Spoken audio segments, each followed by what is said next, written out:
apportionment, everyone, I know that this topic is quite new to everybody.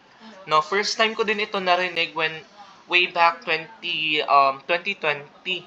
No, kasi during our time, wala namang apportionment. Pero ngayon, apportionment was being um, was included in your curriculum or in the syllabus so that magamit nyo din siya.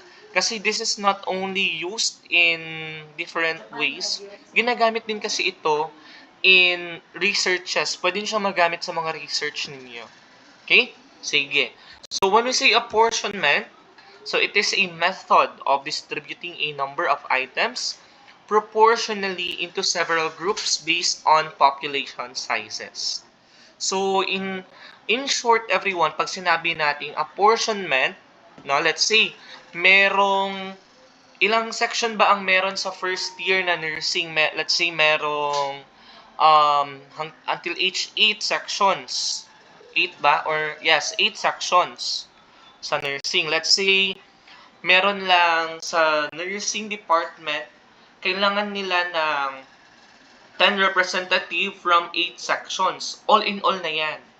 No, so ang gagawin dito, they need to distribute the 10 representatives doon sa 8 sections and they have to distribute those seats proportionally.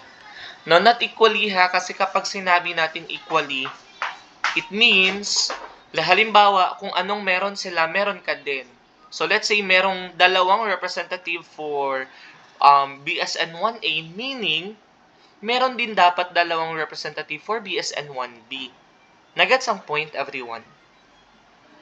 So all throughout, that is equality. That's the difference between equality and proportionality. Kapag proportion naman, no? Kapag proportion naman yung ano natin, pinag-uusapan, no, it has to do on how big the population is. Like for example, sa BSN 1A, let's say around 50 sila. Sa B is 40, sa C is 30, and so on and so forth. Ibig sabihin lang nun, we need to find, kailangan nating hanapin yung proportion. Halimbawa, kailangan na natin ng 10 representatives. So, kapag mas malaki, ito kasi yung idea, no? Kapag mas malaki yung population ng isang grupo, mas malaki din dapat yung allocated na number of seats or allocation for them. Naku ang point, everyone. Naku ang point. Anyway, so we will discuss din naman that later on. So let's move on. So we have here 5 methods of apportionment. Now, however, we will just give highlight lang talaga on the first method. Kasi Hamilton method, this one, itong i-discuss natin, Hamilton method, even though it violates some of the rules in apportionment, but at least, no, it is the least, no? Siya yung may pinaka-konti na na-violate na rule sa apportionment. Okay, so let's start with this one, Hamilton method. So it was proposed by Alexander Hamilton. Ayan. And it is used to assign voting seats in the House of Representatives to each represented state. So, pag sinabi nating Hamilton method of apportionment, everyone, this is originally talaga sa paglalagay ng mga seats sa House of Representatives sa US. Okay? Kasi sa US, malaking ano yan, no? It is a very big country and they have different states. Diba? They have 50 states all in all.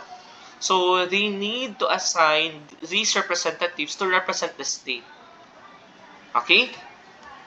Just like sa Philippines din. Kailangan din natin ng mga house.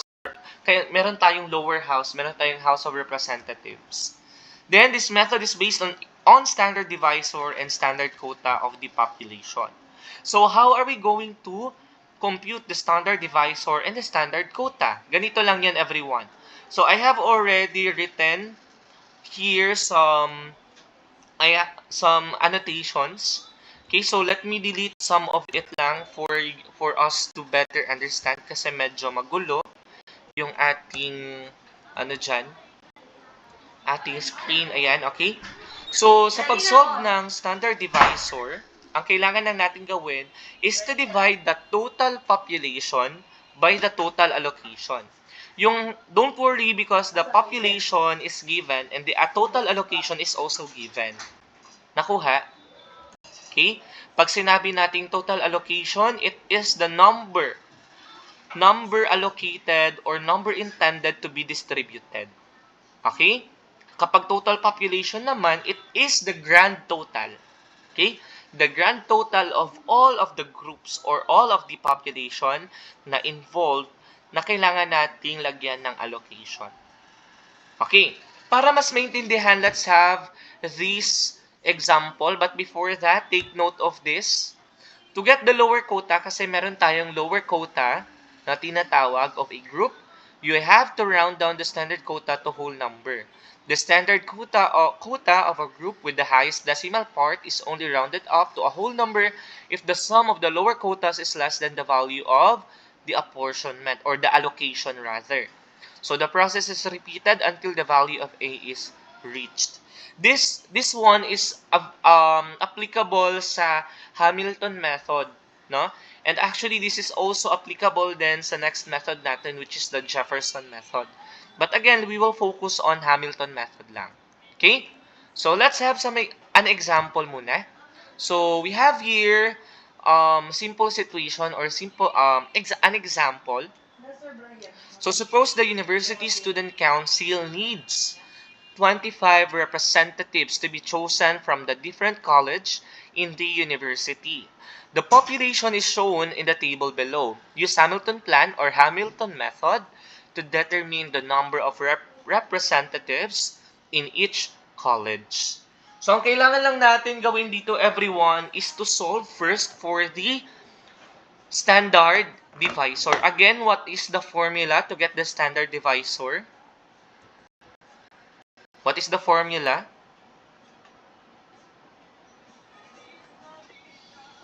Hello? Anyone from the group? Yes po, Miss San Antonio. Population over allocation. Very good. Population over the allocation. So in this case, what is our population? Yes po, Miss Venancio. 8,392. Okay, 8,392. Then, ilan yung ating allocation? Oh, yes, Miss Danao. 25. Very good. Ala, ang galing-galing nyo naman. Palakpakan. Charot. Okay. So, what would be our standard divisor here? So, let me write lang ha. Let me do some annotations here. So, what would be our standard divisor? Wait lang. Where is my... Hindi siya nakasaks. What would be our standard divisor? So, our SD, dito ko na lang isulat. Standard divisor is equal to 8,392 over 25. 8,392. So, isolve natin. 8,392 divided by 25. So, that is pila? 335.68. So, that will be our standard divisor. Tama? No? That is our standard divisor. May question? May mga question, clarification, everyone? Alam mo, Bernard. Ayun, diretso na lang. May question? Admin. Wala man so far? Okay, sige. So, let's continue. Okay, so now, ano ang gagawin natin to get the standard quota? Okay, so ganito lang yan, everyone. So, proceed tayo dito. So, we have here, no? Gumawa ako ng table. Our standard divisor is 335.68. Then, our allocation or A, let's say A is how much? 25. So, ang gagawin natin to get the standard quota, we have to divide. So, we have to divide 1,459 by our standard divisor, which is 335.68. Okay, sige daw. 1495 divided by 335.68. So, pila man siya? Pila inyong nakuha dira? So, that is 4.45. Tama? 4.45, yes. Tama ba? Yes po, Miss San Antonio.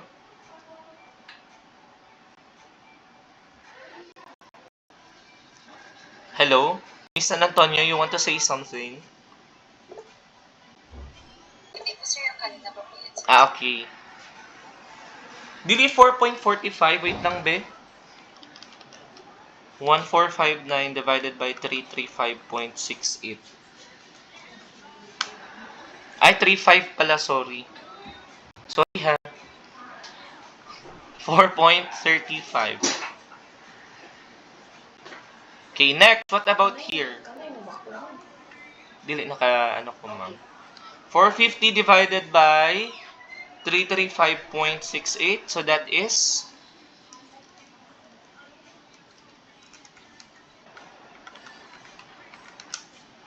1.34. Tama? Wait lang ha. Yes, sir. 1 point. What about sa next? 1230 divided by 335.68. So that is 3.66. Okay? The next 2,457 divided by 335.68, that is 7.32. Yes, may nag-ask ng question. Okay. Unsa 11:01 AM? Okay, kinagbell. Next, lastly, 2,796 divided by 335.68. So that is 21.73. Tama? Ay, mali lagi ako. So that is 8.33, sorry. Tama di ay 8.33. Then, para makuha daw yung lower quota natin, balikan natin ito dito. To get the lower quota of a group, round down the standard quota to a whole number. Kapag i-round down natin, it's just like getting the whole number lang ng decimal. So here, our lower quota here is 4. Ang whole number is 4. Dito is 1. Here is 3. Here is 7. And here is 8. Then, i-add natin ang lower quota natin. 4 plus 1 plus 3 plus 7 plus 8. So, that's just 23. Tama? Tama ba na 23? Yes. So, kulang tayo ng dalawa because we did not achieve the total allocation na dapat 25. No, dapat 25 ang total allocation.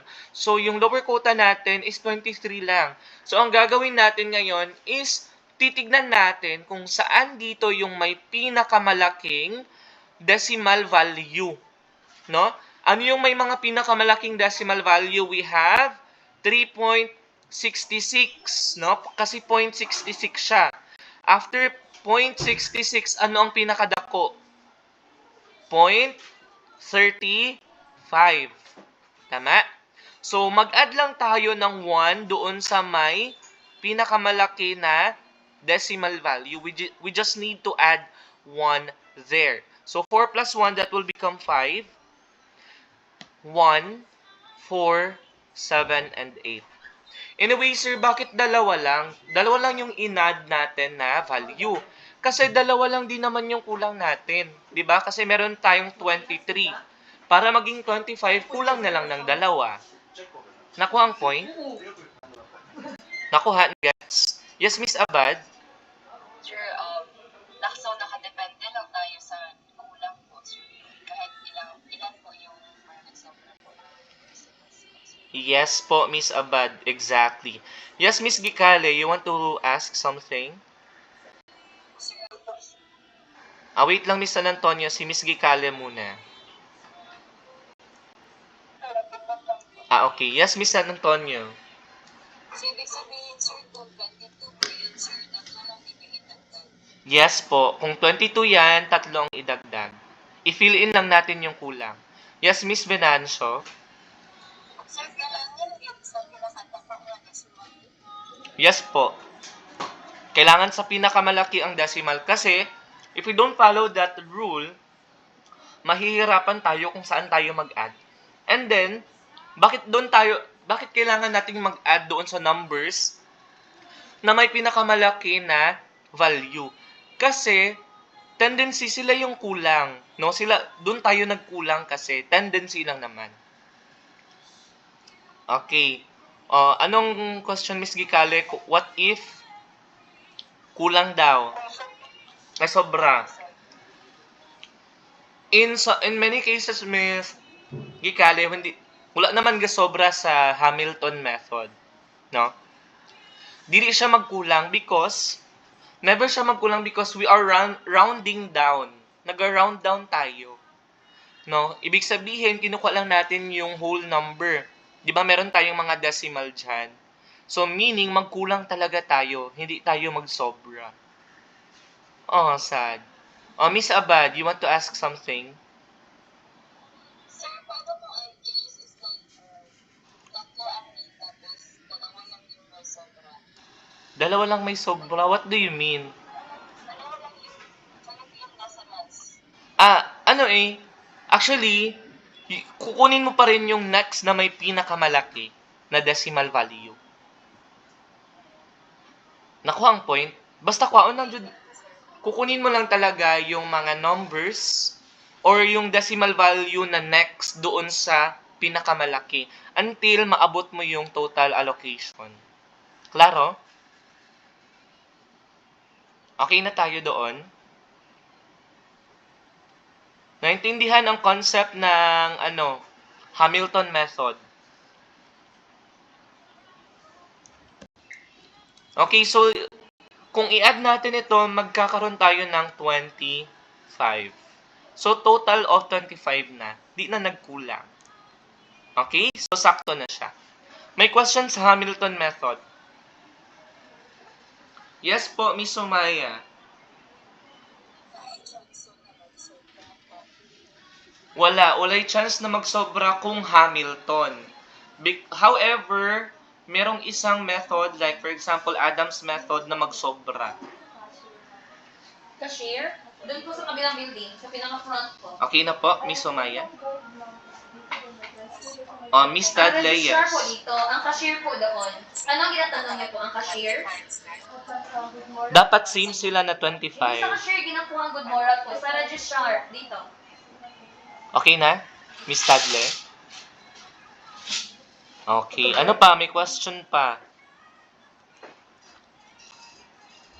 Wala nang question. Proceed na tayo sa next na method. Or another example pa for tawag nito, Hamilton method. Naintindihan na ba ang Hamilton method, everyone? Okay na? Ayan, nag-heart-heart na naman eh. Okay, anyway, ang ano lang naman dito sa apportionment, medyo matrabaho siya. However, it is very easy. No? So, mag-calculate lang talaga. Calculate lang. Okay? Sige, proceed na lang tayo sa next natin na type of apportionment. We have the Jefferson method. Okay, sa Jefferson method naman, this is developed and proposed by Thomas Jefferson, where he used modified standard divisor. So, yung modified standard divisor is obtained using trial and error. Don't worry everyone ha, in case lang naman, in case na kayo yung maghanap ng modified standard divisor ninyo tapos iba-iba kayo ng MSD or ng modified standard divisor, however, same naman yung nakuha nyo na numbers, it's okay. Kasi the modified standard divisor is not fixed. The standard divisor is fixed, yung ginasolve natin, that is fixed. Kung ano talaga yung nasolve nyo, yun na yun. However, the modified standard divisor is not. Okay, kasi there are multiple modified standard divisors na pwede natin gamitin. But don't worry, kasi in case that I will give Jefferson method and other methods of apportionment, ang gagawin ko naman is ibibigay ko yung modified standard divisor. Klaro? Para hindi maubos yung time ninyo sa paghahanap ng modified standard divisor. Because sometimes kasi, mahirap talaga hanapin yung modified standard divisor. Mahirap talaga siya as in. Okay?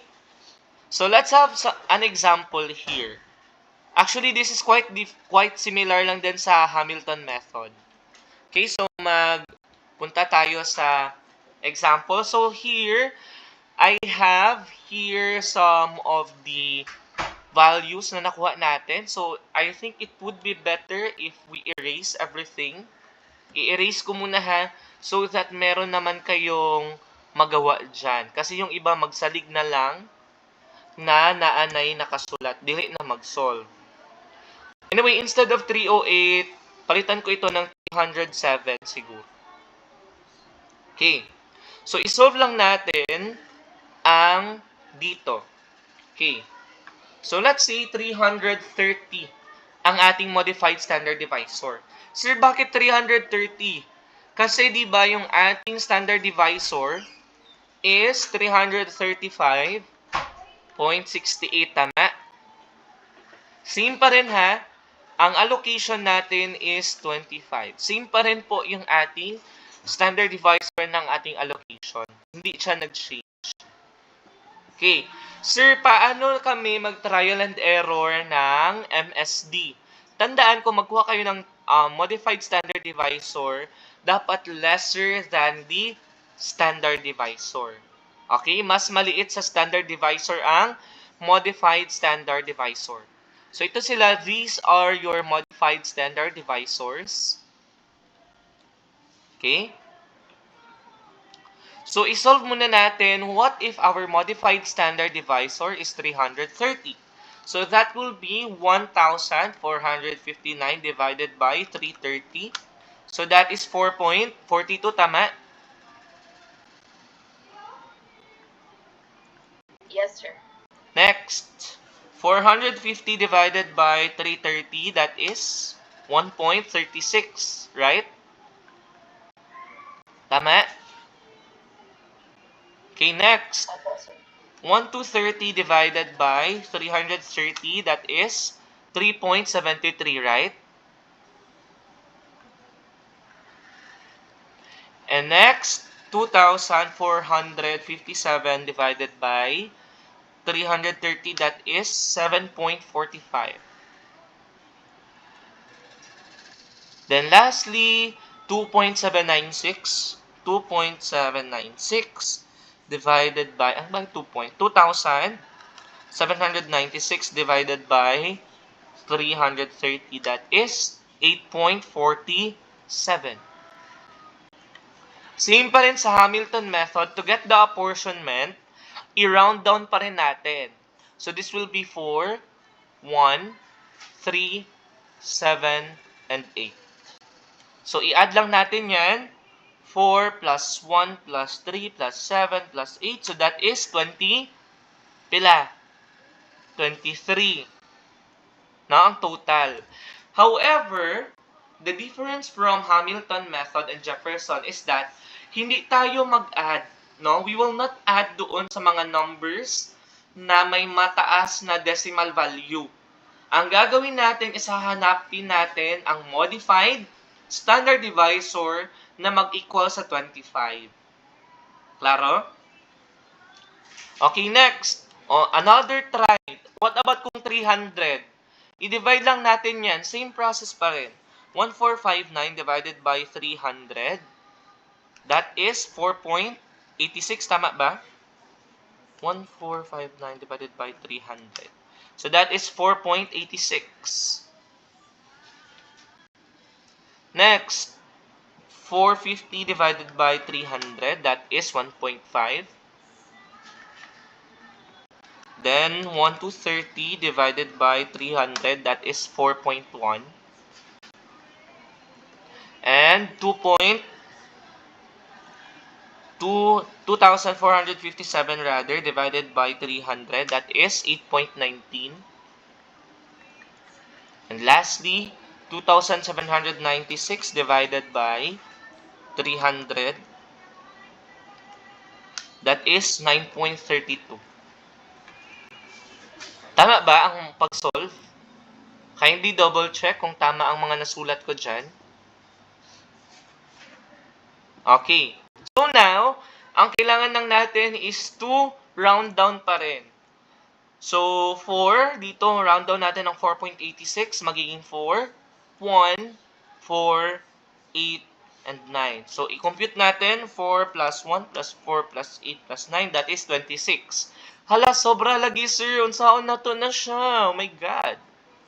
O, dili mas scared. No? Hindi mas scared. We still have multiple tries pa. Marami pa tayong need i-try na mga value. Okay, let's see 307. Baka naman, no, baka maging tama na ito kapag 307. Try lang natin. Okay. So 1459 divided by 307, so that is 4.75. Next, 450 divided by 307, that is 1.47. Next, 1 to 30 divided by 307, that is 4.00 or 4. The next, asa na to? 2457 divided by 307, that is 8. Sarado na 8. Next is 2,796. 2796 divided by 307, that is 9. So, kung i-compute na to, same pa rin. No? 4, 1, 4, 8, and 9. So, that's still 26. Tama? No? 26 pa rin. Hala, anong gagawin natin, sir? Char. So, ano yung gagawin natin? So, itry lang natin. Gusto pa ninyo itry? Gusto pa mag-try? Anyway, ano lang tayo. Let's see. Try ko lang ha. 307.5. Try ko lang. 1459 divided by 307.5. 4 pa rin siya, no? Okay. Wait lang. 2457 divided by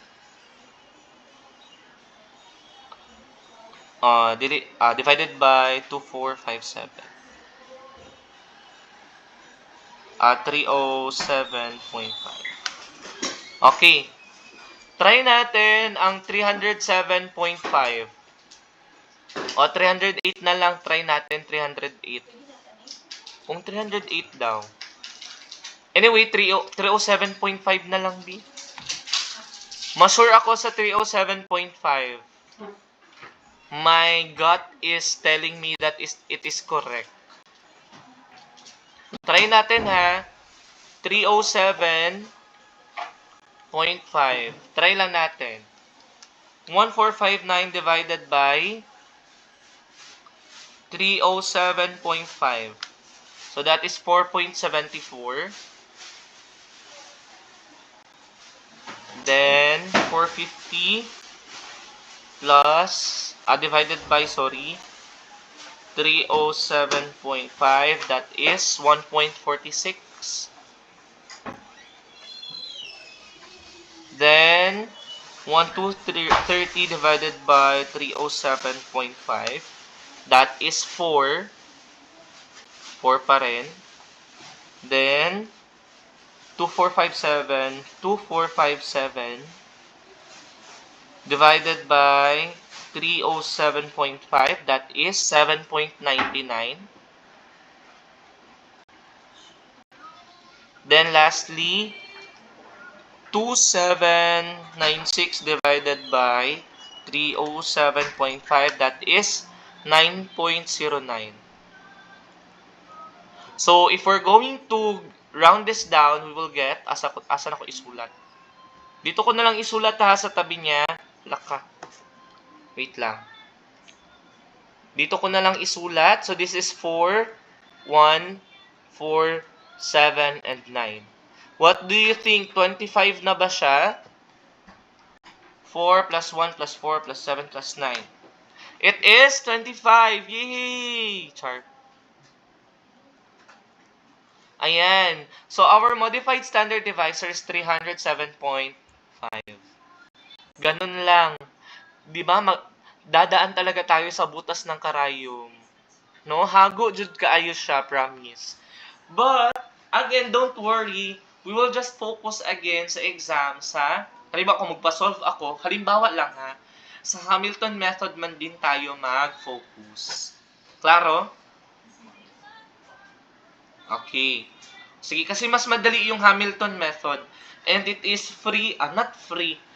Konti lang din yung kanyang mga what do you call this, na violate na rules. Konti lang yung mga paradoxes niya. Okay? Anyway, let's have, siguro muna, bladder break for 5 minutes. Okay lang ba? Ha? So, because I need to drink some water din, kasi nakakapagod mag-online pala, no? Nakaka-dry ng lalamunan. Charot. Sa face-to-face di ay dili. Siyempre, makadry. Anyway, bladder break muna. Balik tayo at 11:26.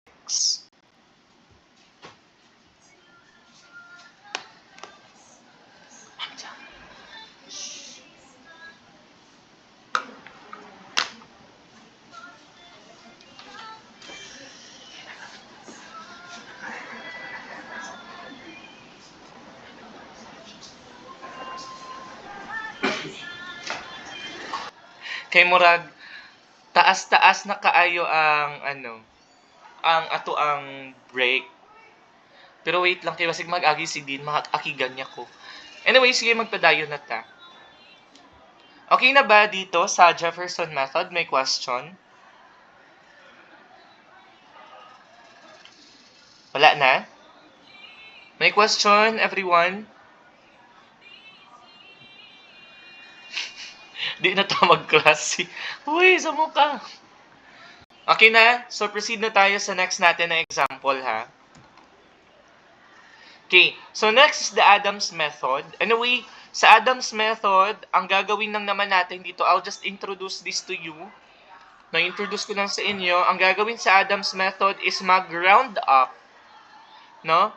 I-round up lang natin lahat ng lower quota. Okay? Para makuha natin ang upper quota. So, kung sa Jefferson method and Hamilton method, ang ginagawa natin is we round down our lower quota. Dito naman sa Adams method, i-round up naman natin. No exclusion, everyone. Lahat i-round up. Okay? So, for example, here, ang pangit lang dito sa Jefferson method is that mahirap hanapin. No, mahirap siyang hanapin actually. There are some cases kasi wherein hindi natin makuha, no? We cannot get the allocation. Kahit anong gawin natin, hindi talaga natin makuha.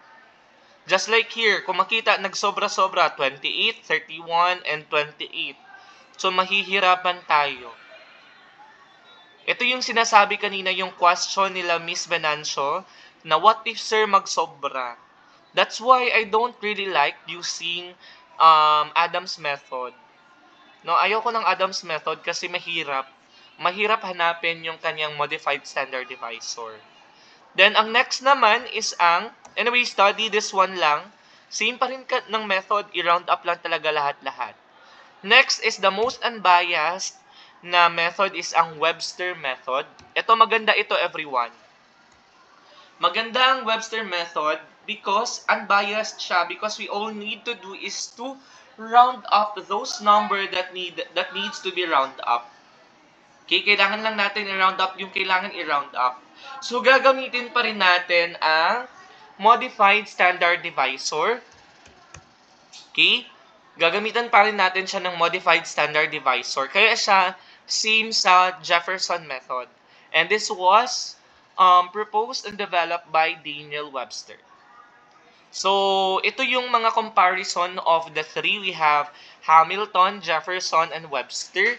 So, for Hamilton method, we already got the standard quota, which is 4.35 for co-ed, 1.34 for COA, 3.66 for CAS, 7.32 for CHM, and 8.33 for CBA. Then, ganun pa rin sa method ng Hamilton method of apportionment, mag-add ng number doon sa may pinakamalaking may pinakamalaking value ng decimal value rather. Then for the Jefferson naman, everyone, Jefferson method, nakuha natin na rin natin to kanina, the 307.5. Okay, so ito siya. Then lastly, this is the Webster method. Sa Webster method, gagamitan pa rin natin siya ng modified standard divisor. Yes po, Miss Gicale. Yes, Miss Gicale? Hello? Sorry po, sir. Akala ko kasi, akala ko may question ka. For the modified standard divisor ng Webster, so na-solve na yan. So let us just solve it once again for us to be sure kung tama ba itong na-solve ko. No? So 1459 divided by 328. 328. So that is 4.45. Tama. Then 450 divided by 328. That is 1.37. So tama. Sa Webster tayo, everyone, na Webster na table. Okay? 1,230 divided by 328, that is 3.75. Then, 2,457 divided by 328, that is 7.49. Tama. And then, CBA, 2,796 divided by 328. So, that is 8.52. So, ayan. Dito sa Webster method, if you can notice, we just rounded up those number with decimal values greater than 5.5, no? So, dito, 4.45, round up, dili. 4.45, round up, yes or no? No. What about 1.37, round up, yes or no? No, sir. No. What about 3.75, round up, yes or no? Yes. Yes, kasi 70.75. What about 7.49, round up, yes or no? No. Po, sir. What about 8.52? Yes. So, i-round up natin. So, if you can see, if we sum it up, we will get 25 na allocation. Nakuha?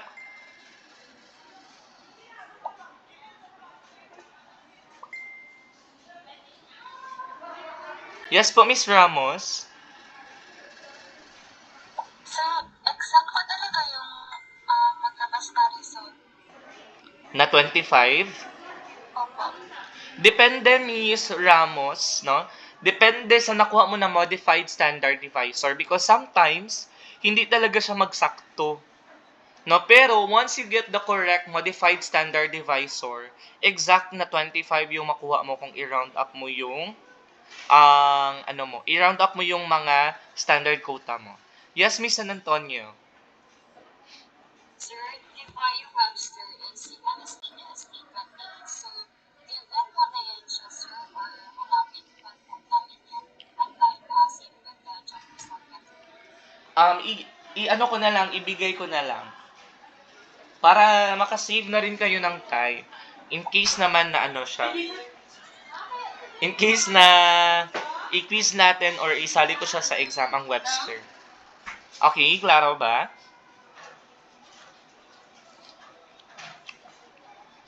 Okay. Okay, now. Ang Huntington Hill, we will not just familiarize this one. We will not discuss this anymore. Because makulangan na din tayo ng time if ever i-discuss natin. Dito tayo sa flow of apportionment. Okay. Kasi sa apportionment, just like what I said earlier, meron talagang mga flaws. May mga mali dyan sa apportionment. Not all the time tama ang apportionment. According din kasi to Balinsky and Young, ayan, Michael Balinsky, that's Michael ha, not Mitchell. Tama ba? Wait lang. Let me check. Let me check lang ha kung baka na mali lang ako pag-type.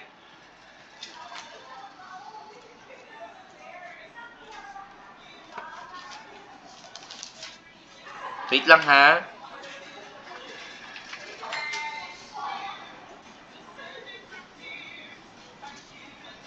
Wait lang. Oh, Mikael. Sorry, namali lang talaga ako ng type. That's Michael Balinsky ha. Mikael. Saan na to siya? Michael Balinsky and Peyton Young. Okay, they devised the quota rule violation. No, they devised the quota rule violation. Then, according to them, any apportionment, lahat ng method of apportionment daw, that's method ha, not method. Method of apportionment may either violate the quota rule or produce a paradox. Okay, they produce any paradoxes. So, wala kang choice. Walang perfect na method of apportionment according to them. Okay? So, they proposed the quota rule violation. No? When we say quota rule violation, ayan. So, sabi dito, the quota rule says that each group should be given the number of representative, either its upper quota or its lower quota. However, ang violation niya is when the group receives a number of seats which is smaller than its lower quota or larger than its lower quota. So, ang example, ito para mas makita ninyo. Ayan. So, the university is granting, example lang ito ha, free tuition fee for 100 college students, College of Education students. The College of Education has 3 departments, the BSIE, BSE, and BEd, with 98 students, 689 students, and 212 students respectively. So, given na dyan ang modified standard divisor which is 9.83. So, we have to determine the number of grantees. Okay. So, ang ng BSE, no? Or ang sa BSE everyone, not BSE, BSPH rather, sorry, BSPH pala yung nandyan. Sa BSPH is 98, ang standard quota niya is 98 wait lang. Has standard quota of 68.97. BSMT rather. Sa BSMT is 68.97. Nakita ninyo? That is its standard quota. So, it should get either its lower quota na 68 or 67. Nakuha ang point? Nakuha ang point, everyone? Dapat ang lower quota ng medtech is, BSMT is 68 or 67. So, ang lower quota niya, lower quota is 68, upper quota is 69 rather. 68 or 69. Kasi nga 68.97. Pero, however, ang na-receive ng BSE 70 slots. No, bakit 70 slots? Kasi ginamitan siya ng, ano yung ginamit dito? Ginamitan siya ng Hamilton method. Okay? Ginamitan siya ng, not Hamilton method, Jefferson rather. Ginamitan siya ng Jefferson method. So, nagdako para ma-achieve lang ang 100. Sumoto siya. That is the quota rule violation, everyone. The next na paradox is the population paradox. Ang population paradox naman, no? Population paradox occurs when the population of a subgroup increases but its allocated number of representative decreases. Okay. So, ang example nito dito, tanawan ninyo ang before and ang after. Yung color red and color blue na table. So, yung before na table, si Agatha, si August, si Agapito. If you can see, before, 54 ang plastic bottles ni Agatha, 243 kay August, and 703 kay Agapito. So, sir, ano yung after? Kasi sabi dito, near the end of the deadline, the teacher, the teacher reminds the student about the deal and the 3 students recycled an additional of 2, 12, and 86 bottles. Ibig sabihin na dagdagan yung 54, 243, and 703. But look what happened after. From 3 ang ni August, 3 ang allocated kay August, no? 3 ang apportionment niya, naging 2 na lang. So sad. Nabawasan ang kay August. Pero si Agatha, nadagdagan. So that is the population paradox. Sad, no? Makasad. It's so sad. Charot. Makasad kay imbis mo dako ang ni August, nagamay noon ang iyahang parte. So sad. Sad naman. Next is the new states paradox. Okay, hindi ko nasali dito ang new states paradox, everyone.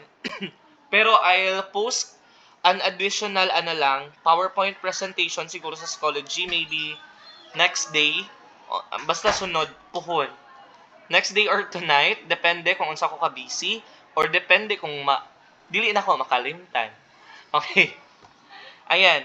Meron pa tayong new states paradox, or you can also search for that. The new states paradox. I-type ko na lang ha. New states paradox. Ayan. Next is meron din tayong Alabama paradox. This happened kasi sa state of Alabama. Okay, kaya naging Alabama paradox.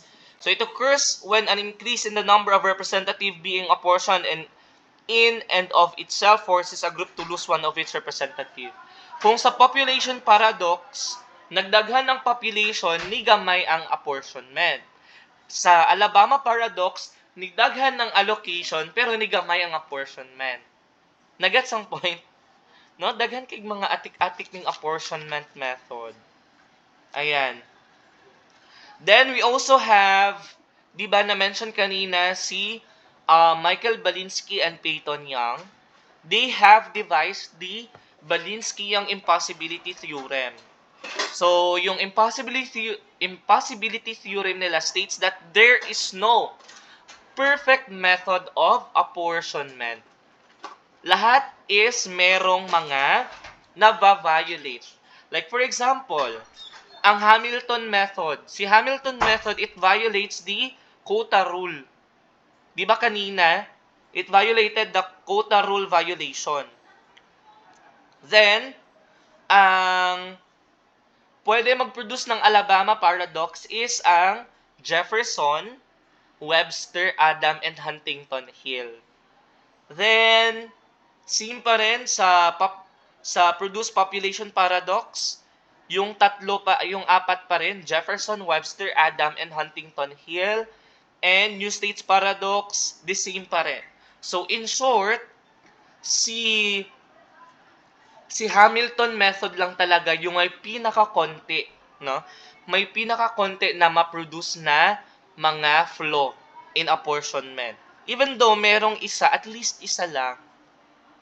That's why gusto ko bigyan ng highlight yung Hamilton method. Nagets ninyo ang point, everyone? Did you get my point? My question so far. Hello? Hello? Wala, sir. Anyway, kung maghanap kayo ng book sa school, ito yung book na gamit ko kasi medyo kompleto siya. Color Blue, Deal with the World of Today Through Mathematics. However, ang computation dito is mali. Again, ang computation dito is mali. We checked this one and we verified na mali talaga siya. Klaro? Wala ikaw ano? Klaro ba? Hoy, ang advertise Miss Abad, uy. Sige.